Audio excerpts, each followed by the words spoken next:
പണ്ഡിതന്മാർ ഖുലുഖുൻ ഹസൻ എന്നതിന് കൊടുത്തിട്ടുള്ള ഏറ്റവും ചെറിയൊരു ഡെഫിനിഷൻ എന്താണെന്ന് ചോദിച്ചാൽ, നിന്നോട് മറ്റുള്ളവർ എങ്ങനെ പെരുമാറണമെന്നാണോ നീ ആഗ്രഹിക്കുന്നത്, അതേപോലെ നീ മറ്റുള്ളവരോട് പെരുമാറുന്നതിനാണ് ഖുലുഖുൻ ഹസൻ എന്ന് പറയുന്നത്. ഇത് ജാമിഉം മാനിയുമായ ഒരു ഡെഫിനിഷനാണ്, ഒരു താരീഫാണ്.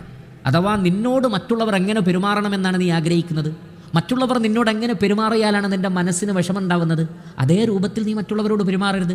ഒരാൾ നിന്നെ വഴക്ക് പറഞ്ഞാൽ അത് നിൻ്റെ ഹൃദയത്തിന് മുറിവേൽപ്പിക്കുമെങ്കിൽ നീ മറ്റൊരാളെ വഴക്ക് പറയരുത്. വേറൊരാൾ നിന്നെ അർത്ഥം വെച്ചുകൊണ്ട് വല്ലതും പറഞ്ഞാൽ അത് നിൻ്റെ മനസ്സിന് മുറിവേൽപ്പിക്കുമെങ്കിൽ നീയും അർത്ഥം വെച്ച് മറ്റൊരാളെ പറയരുത്. നിൻ്റെ ഗീബത്തോ നിൻ്റെ നമീമത്തോ മറ്റൊരാൾ പറയുന്നത് നീ ഇഷ്ടപ്പെടുന്നില്ലെങ്കിൽ മറ്റൊരാളുടെ ഗീബത്തും നമീമത്തും നീ പറയരുത്. ഇങ്ങനെ തുടങ്ങി തനിക്ക് താൻ എന്താണോ ഇഷ്ടപ്പെടുന്നത് അതേ മറ്റുള്ളവർക്കും ഇഷ്ടപ്പെടാവൂ. അപ്പോഴാണ് ഒരാളുടെ ഈമാൻ പൂർത്തിയാകുന്നത്. ലാ യുഅ്മിനു അഹദുക്കും ഹത്താ യുഹിബ്ബ ലി അഖീ മാ യുഹിബ്ബു ലി നഫ്സിഹി. നിങ്ങൾ നിങ്ങളുടെ സഹോദരന് നിങ്ങൾക്ക് എന്താണോ ഇഷ്ടപ്പെടുന്നത് അത് ഇഷ്ടപ്പെടാത്ത കാലത്തോളം നിങ്ങളുടെ ഈമാൻ പൂർത്തീകരിക്കപ്പെടുകയില്ല. അതുകൊണ്ട് എല്ലാവരോടും നല്ല നിലക്ക് പെരുമാറുക.